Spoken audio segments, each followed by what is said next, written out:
Welcome to AP Chemistry at Hononegah High School. I'm Brian Brown, and today we'll be looking at a variety of things designed to help you get ready for AP Chemistry, have a better understanding of what it is, some things that you can do over the summer to help prepare yourself for class and start off on the right foot. We'll be looking at my syllabus, we'll be looking at resources that are available, how they can help you, where you find them, and then we'll take an in-depth look at the most important resource, which is my Haiku website, and then get into what's available to help you prepare for class at the beginning of the year. Now, AP Chemistry, like all AP classes, is designed to be the equivalent of a college level class. Now, in this case, it's really designed to be equivalent to a first year, not just a semester. Some AP classes, many of them in fact, are really only a semester college course. This is truly a year's worth of freshman chemistry, plus a little bit extra. And it's not really just any kind of freshman chemistry. This is a rigorous college chemistry that you take at U of I for chemistry majors. It is more challenging than really you'd see or expect to see it at a junior college taking their general chemistry. So you're going to be challenged at times, and you have to be willing to accept the fact that it's not always going to be easy. For many of you coming from honors chemistry, you were solid A students there, and while there were some challenging ideas, much of it you were able to relatively quickly pick up. There are going to be times where most every student in here is going to be pushed and you're going to have difficulties. Don't be afraid to get the help you need, because suffering silently and getting frustrated and spending a huge amount of time and seeing no results is only going to make you upset and get you more and more and more frustrated. I know many times most of the students I hit coming to this class haven't really needed to get help all that much, although some of you are great at it. But others, you think that people will think less of you if you ask questions, and that's really not a good strategy for this class. You need to be willing to come in and get help, because sometimes in a very short period of time we can get straightened out something that takes you a significantly longer time to figure it out on your own. And while being a intrinsic independent learner is great, there are going to be times this year where you're going to have to go beyond that and get the help you need, because it will be a rigorous class, but it's not a class that is beyond your abilities. And very, very quickly at the beginning of the year, you'll start to develop a feel for the class. And you may have concerns in that first week about, have I bitten off more than I can chew? Please, please, please come in and talk to me, because we have a fairly short window at the beginning of the year to get you appropriately placed if this has taken too much time or it is too difficult for you. So don't forget to come in and talk to me and get the help you need, because it is a fast-paced class that is a challenging curriculum. But it's one that with help you can have success. And there's a huge payoff to the class, because after having taken this class, you will find college chemistry in that first year class significantly easier than the students around you. And sometimes students who struggle to a C in here find that they can easily achieve an A in college chemistry because of the depth of understanding they go to college with from this class. The laboratory portion of this class is an important component of the class, but one of the negatives we have is we have far less time than you would typically get in a college curriculum situation to really spend time in class. So you'll find that while we do labs throughout the year, there's a number of days devoted after the AP Chemistry test. In fact, basically every day after the AP Chemistry test in May is going to be devoted to doing some of the lab components that we hold off until that point. But this is a lab class. You'll be developing and using lab skills, and it's an important part of the curriculum is understanding how to operate in the lab and work safely in the lab. Now, the text we use is Brown-LeMay, the Central Science, the 13th edition. It's a really important part of the class. You'll find in college, depending on the type of professor you have and how well they prepare you in class versus who expect you to read on your own, understanding how to read science textbook is going to be something that in college level classes you need to become more proficient at. In fact, in exit level surveys that I give at the end of the year from time to time, one of the most important things students say at the end of the year is, I really wish I'd done a better job of reading the textbook, because it's an important resource. It allows you to see and understand things at your own pace, and it will say things differently than the way in which I say them. So you'll notice as we go through the year, there are reading assignments for every single thing that we look at. make sure you take advantage of that. So use that resource. Probably my most important AP resource is my website. Now you'll see here it says B. Brown AP Chemistry 2016-2017. Within the first month of the school year, I'll change over to the 2017-2018 version of my website.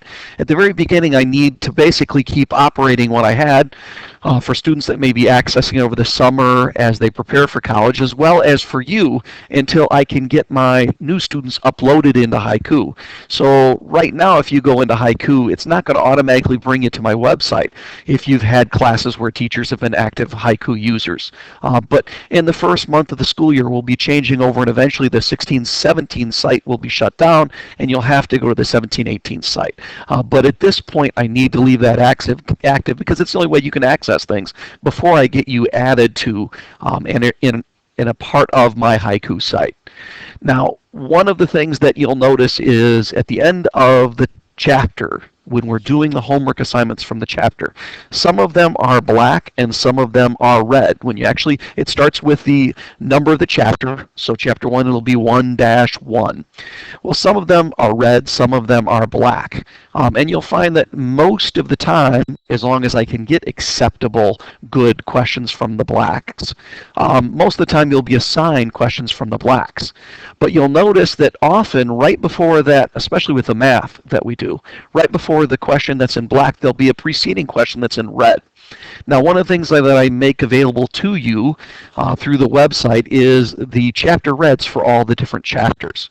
And basically, the reds have an in-depth solution. So if you're having trouble with a math problem and it's number 14, and number 13 looks very similar but it's in red, you can access the chapter red and you can see exactly how chapter or question number 13 is done, and then you can use that in chapter number 4 or question number 14 if you were having trouble with it.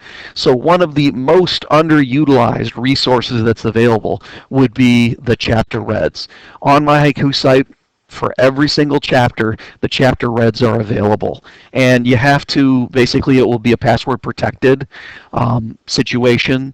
So when you click on the chapter red, you have to click in the school's robotic team number, which I'm a mentor for, 4655. And that will then open up and allow you to get access to the red. Use them. And in class, if you're working on homework, I have that chapter red booklet available that you can always grab.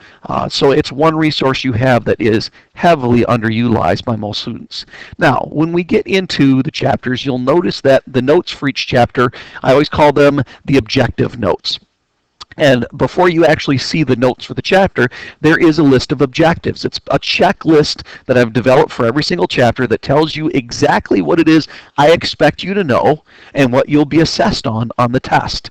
So I try and be very, very clear about these are the types of things that you will need to understand.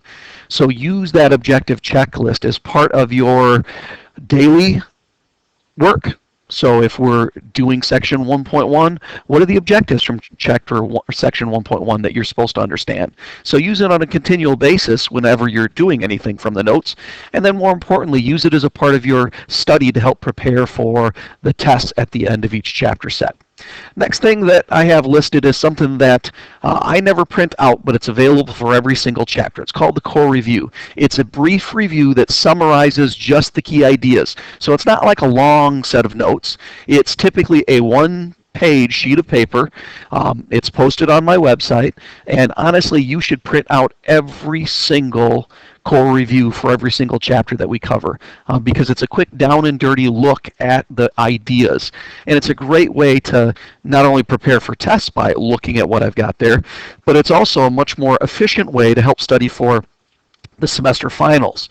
So if you're looking at the core ideas from a chapter, looking at the whole notes has everything, but the core review gives you a very brief, to the point, summarized review. Another thing that I've developed for every single chapter is a chapter review. And the chapter review is a close look at the key things that you need to know to prepare for the test. One of the things you need to be careful about, though, is I often leave off vocabulary. We look at more core concepts and math application ideas. always, always, always look at the end of the chapter in the textbook to see what the core vocabulary are, so that you make sure you're preparing for those as well. And the chapter review is always going to be passed out several days before the test. It's always posted at my website. That's there for every chapter already. So if you're the type of student that likes to print it out ahead of time and then slowly work at it, that's fine too. But we'll always have a day devoted to class time working on that chapter review so you can get help. And then typically the next day, or if we're doing a lab the next day, in a couple of days, the chapter review will be due. And it's always due the day before the test over that chapter or chapter set. And a really important part of preparing for your test, we will grade that review in class together. You will be actually grading your own, and you just mark everything as correct or incorrect. And then that night, as a part of your review for the test, you can actually fix any of the points you lost anywhere on that review on a separate sheet of paper and earn them all back. And that will help then prepare you by looking at focused, what are my weaknesses, what did I not understand. So the review, I should say, an important part of every review for the test is to do your corrections of your chapter review. And it also means your chapter review grade should always be up close to 100%. Next thing, chapter test help movie. Once you get in the habit of doing them, they're an integral part of studying for any of my tests. What I basically did is, after having taught for a couple years, I looked at the data from the test over a 2 to 3 year window of time to try and see what styles of questions do students typically struggle with on the test. And I made a movie about it. So I tried to isolate the most core weaknesses that student has and struggle with it. And this is also posted on my website. It's something that you should always, always, always watch to prepare yourself for every single test throughout the year. They're typically about 20 to 30 minutes in length, and like I said, it's a focused look at what students tend to struggle with. And you need to be efficient, which means you need to get better at focusing on your weaknesses and not just re-looking at your strengths. You're not helping yourself very much by reviewing what you already know. You need to isolate what you don't know and make sure you have a way to understand it before the test gets here. Now, the next thing I want to recommend, and this is something that's not an absolute requirement, but it is very, very, very strongly recommended, is that you invest in an AP chemistry course preparation book. There's a number of them on the market. In my resources section of my Haiku website, I list several of them that I think are good. I've got one that's actually tied to our test book, which you can buy, or you can come in and check out a copy for the year that you can use. And this isn't just to help you get ready for the AP test, although it does have practice tests in it that can help you for that. But honestly, it's something you should be using on a continual basis for reteaching and relearning of the material that we're looking at from a chapter or chapter test set. And at the end of each section, they always have practice tests that you can use to help prepare for my tests. And they always, always, always not only have what the correct answer is, but they have explanations of why. So it's a great learning tool that you can use on a continual basis to prepare for all of the tests in here, not just the AP tests we take at the beginning of May. And really, just like many students say that they really wish they'd read the book a little bit more, many of them say they wish they had gotten the test prep book early in the year and used it as a continuous study to help them. And my top students, one of the things they almost always say is they use that prep book to help prepare them for every test. The other thing I want to mention here, number 8 down at the bottom, is College Board is the company that AP is, and online they have many resources available, and this is basically the AP chemistry website that you can get to. And there's often stuff there that can help you prepare for tests and for other things, especially once we get ready for the AP test later in the year. Next, I want to take a quick look at grades. Notice it's a 90, 80, 70, 60 scale. I do round up at the half, so an 89.5 when all is said and done is going to be an A- for the class. Notice the breakdown of grades. Quarter grade, 15% is homework and quiz. I mean, that's a significant chunk, but is by far the smallest. Lab is 20%, another important chunk. That's 1/5 of your overall grade. So both of those add up to 35%, and that's only about 1/3 of the overall grade in the class. The single most important criteria for having success in here is to have success on the test, because they are 65% of your overall grade. And one thing about tests is every single test that we take has a retake option available to it. The thing is, when you retake the test, you're only going to get half of your gain. So let's say you had a 70% on the first test, you took the retake and qualified to take the retake, so you jumped through the hoops needed to take it, you come in the day it's offered and redo it, and now you get an 80%. Well, that's a 10% increase, but I averaged the two grades, so we're only going to get a 75% out of it. And one of the things you need to do is get better at taking and preparing for my tests, so you need to use the retake option less and less and less often. But at the beginning of the year, if you're struggling and you're not quite getting where you want to get to, you need to use that retake option on the tests. Semester grades, for semester 1 it's 40, 40, 20, which is pretty common. But semester 2 is really very different, because semester 2, and looks like we're off here because the semester 2 heading should be up there, is cumulative. And that's because it's very different in second semester, in that at the beginning of May and the first Monday, we're going to have the AP test.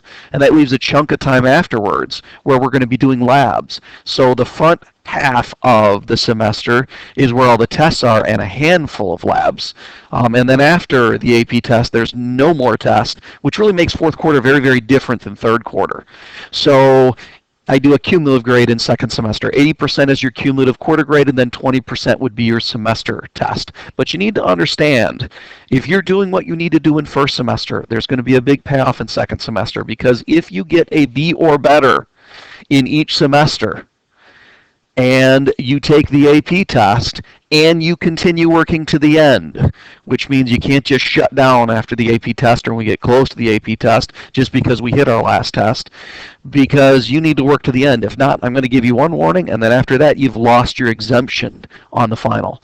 But the nice thing about that exemption is if you work your tail off and get a B minus minus minus in first semester, and then you turn around and do the same thing in second semester, and you take the AP test, there's no final in second semester that's going to pull you down, because the vast majority of people that are on the low side of a B, when they take that final, it's going to drop their grade into the C range. Well, if you work hard enough in first semester and carry that over in second semester, and you take the AP test and you work to the end, your grade isn't going to depend upon at the end that semester test, unless you want it to. So you can choose to exempt as long as you meet the exemption requirement. And remember, that is B or better both semesters, take the AP test at the beginning of May, and work consistently to the end. Do that, and your grade can be solely based upon your daily work and your normal tests, and not upon the final. Now, speaking of daily work, your daily assignments are really a critical part of AP Chemistry, because it's where you on a continual basis practice. Now, the way I do our daily assignments is a little bit different, because when you do a homework assignment, while you've heard about it, you've seen some practice, you had time to do it, often you've had time to get help. The problem is it's still early in that learning process, and you may be still at the point where you may not realize that you don't understand important parts of that problem. So as a daily homework assignment, really the actual completion of the homework is still, to me, an early part of the learning process. So therefore, it's actually going to be a completion grade. All I'm asking for on your daily work is that you stay on top of it, is that you do your best and you try it. And in many cases, a really important part of truly understanding some of those questions is the discussion we're going to have in class when we go through the homework. So it's just going to be a completion grade out of 5 points for every single daily assignment. As long as you attempt it all and show your work, you're going to get 100% every single time. And you may get a number of problems wrong, but in class when we go through it, hopefully the light bulb goes off and it clicks. And it's early enough before the test that now you'll be ready when we get to the review and the tests.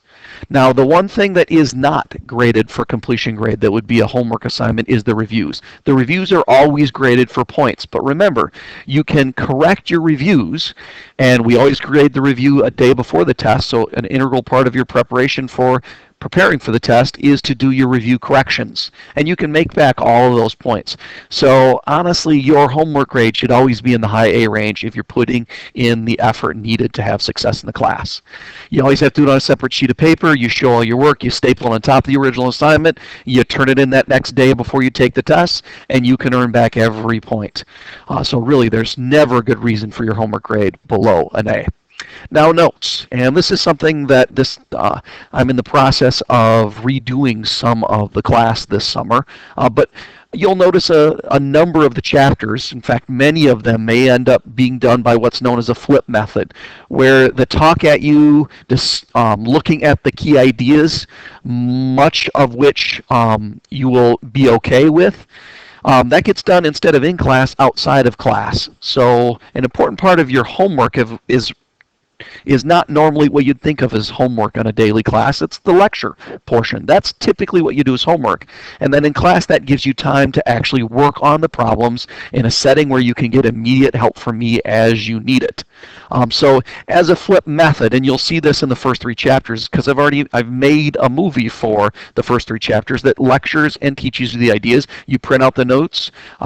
Notes are basically just a fill in the blank when you watch the idea, and watching that assigned movie, which they average a little less than 20 minutes, so I think the shortest one all year is like 3 minutes, so they're typically somewhere between 5 and 20 minutes in length.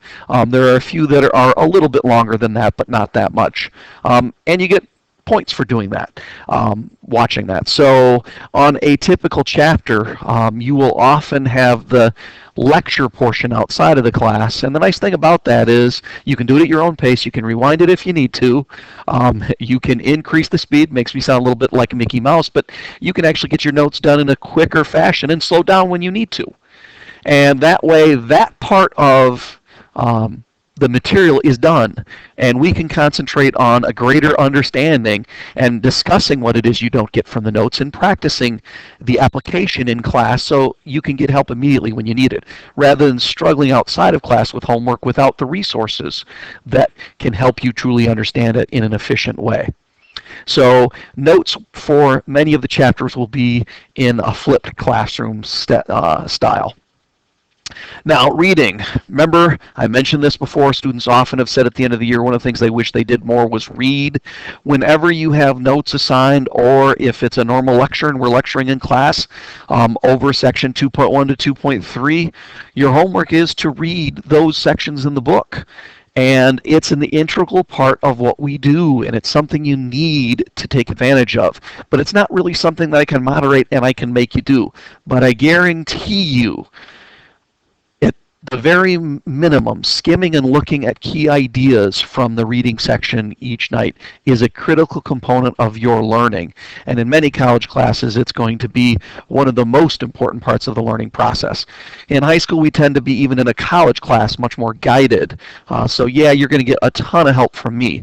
But you're going to be in college classes where the professor lectures sometimes about very different things than what he expects you to know from the test. And while it's frustrating, you have that resource, your textbook, available, and you need to use it.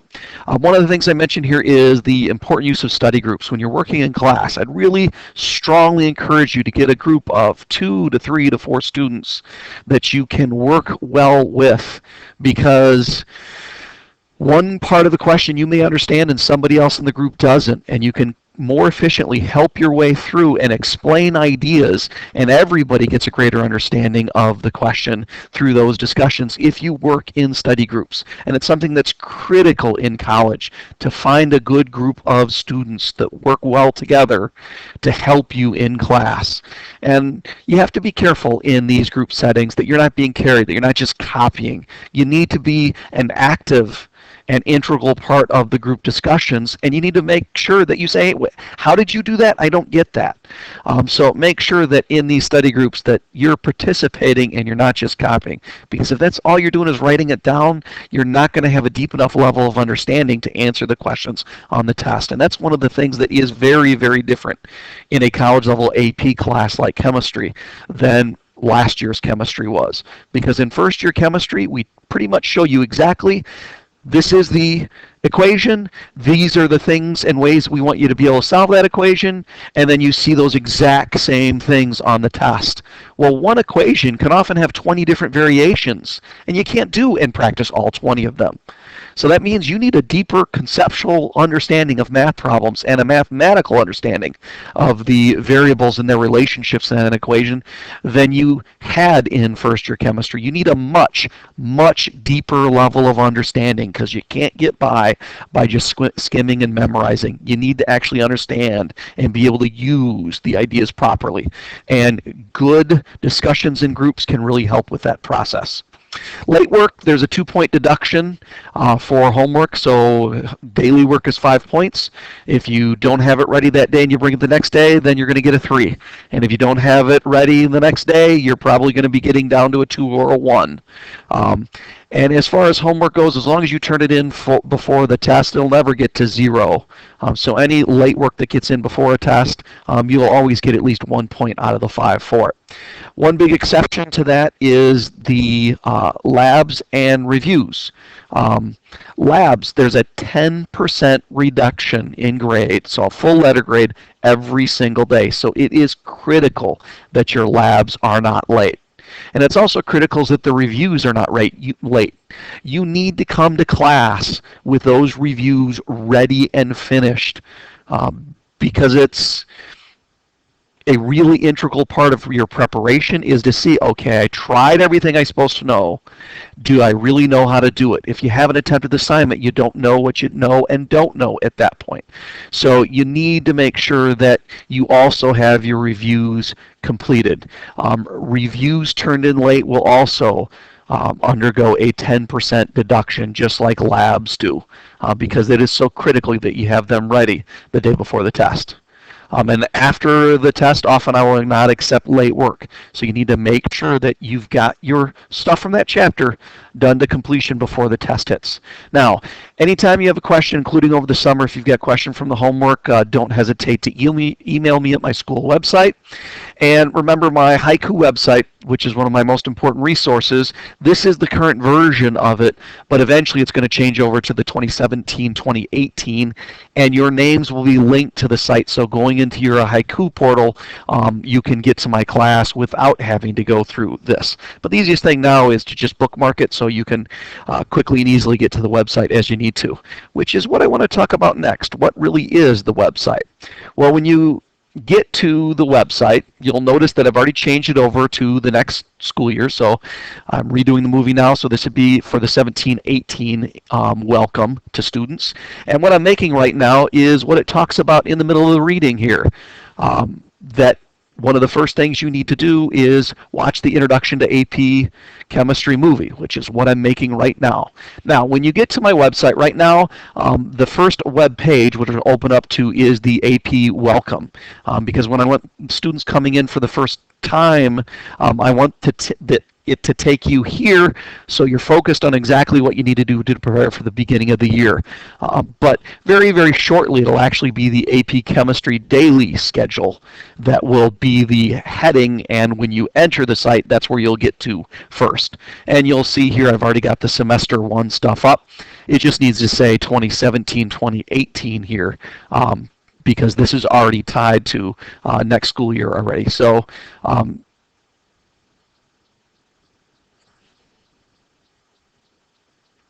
looks like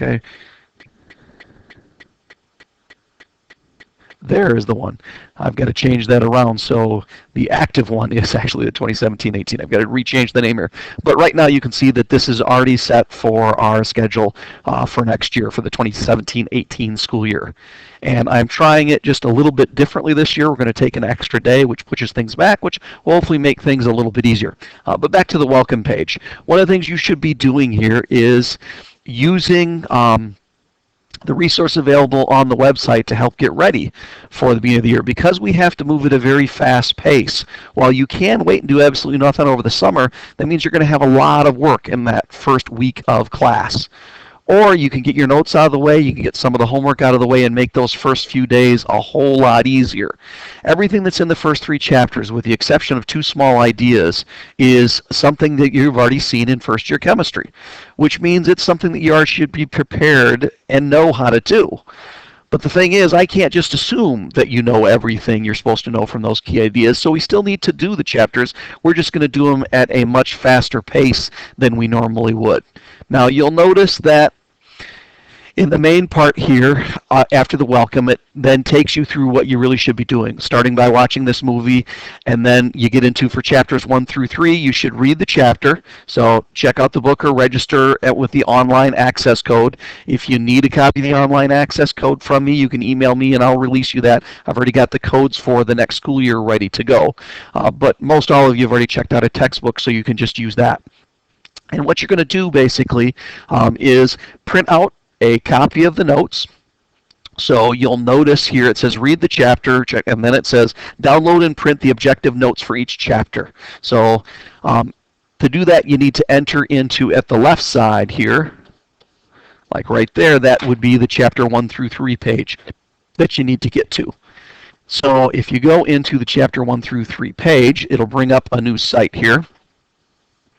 It mentions really what's going on in these introductory chapters at the beginning, so there's a brief introduction. You'll notice that the chapter 1, chapter 2, chapter 3 are in blue, which means they're hyperlinked. So you can actually click on this to get to the chapter 1 material. The other thing you just do is click on the tab over here on the left, and that will take you to the chapter 1 material. And I mentioned you need to print out the objective notes for the chapter. You can see that is over here on the right hand side. And then also I have the core reviews that I mentioned. Now, since the first 3 chapters are going to be in one test, there's just one core review that covers chapters 1, 2, and 3. And remember, the core reviews, I do not print those out. You need to print them out for every single chapter set. Not only will it help you with the chapter and the test for that chapter, that'll be a huge help when we get to reviewing material for the AP final at the beginning of each semester. Now, what you do basically here is click on the objective notes for chapter 1.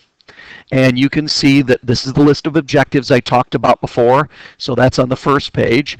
And then when you go down to the other pages, past the objectives, you get into the notes. Now, most of the time they'll be blanks, and you'll either be doing this at home or we'll be doing it as a lecture in class, and all you really have to do is fill in the blanks as we go through. But you'll notice for chapter 1, 2, and 3, I've completed all the notes for you. It's all review material. So I don't really want to waste your time copying information. I want you to watch the chapter movie where I go through and discuss the notes, and then make sure you process and listen and understand, and then look at the notes as needed. Since it's review material, I don't feel you need to go through and fill in the blanks. So basically the 1 through 3 notes, they're all filled in as you go through. So that's one of the things you need to do is print out and then watch the chapter 1 note movie that goes through and explains the ideas, and that way you make sure that you're prepared for the chapter 1 material. Now, you do that for each of the first 3 chapters. So print out the objective notes, and then go through, read the chapter, and listen to the note movie to help you prepare for those ideas, and then print out your core review. That's one of the main things that you can do over the summer, and it's all review material with a couple of little exceptions. And you can see here I even mention it. In the chapter 1, it's 98% review. The chapter 2, it's about 95, 96% somewhere in there. And the same for chapter 3. There's just a few ideas throughout the chapters that are new. The vast majority of it is all stuff that you've seen before, which allows you to then go through it at a much quicker pace. Now, to get access to the Chapter 1 movie, you can either click on the blue or you can just click right on the tab for Chapter 1. And once it comes up, you'll notice there's a YouTube link to the Chapter 1 notes, and then there's also a WMV file format. So if you're on your computer, you can use that, but most any of your devices, you can get to YouTube, so you can click on the notes. And that's really all you do is just click on the hyperlink, and it'll take you to the actual page where it actually goes through and explains the notes. And remember, let me pause that. You can go through them at your own pace. If you need to rehear something again, you can. You can also play with the speed so that you get through the note set in a little bit faster time, but don't forget to slow down when you need to. So that's how you get to the chapter notes, and that's one of the things you should be doing is going through and listening to the 1, 2, and 3 notes, where I can re-explain and re-familiarize yourself and reteach you those core ideas that you've already been exposed to, as well as hit a couple of new topics. And to get to chapter 2, you just do the same thing. You can click on the chapter 2 and that takes you to those set of notes. You'll also notice over on the side there are some guided tutorials, so there's some links that you can click to get help with some of the different things if you need more in-depth knowledge. And then there's also sometimes other movies to watch related to ideas from the chapter that you can link through over in the margin. So that's one of the most important things to do to help prepare, is to refamiliarize yourself with that material. Now, the other thing is to do the homework. And like I said, you can do all of this in the first few days of class in the evening, but it's a whole lot easier to get this stuff done. And the nice thing about doing the homework is much of it you already know how to do. You can go through and just skip the problems that you're not sure about.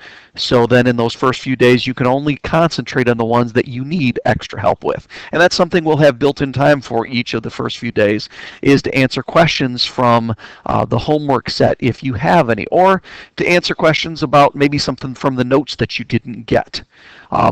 Also in the first few days, a really important thing is that there's 3 tests you're going to be taking.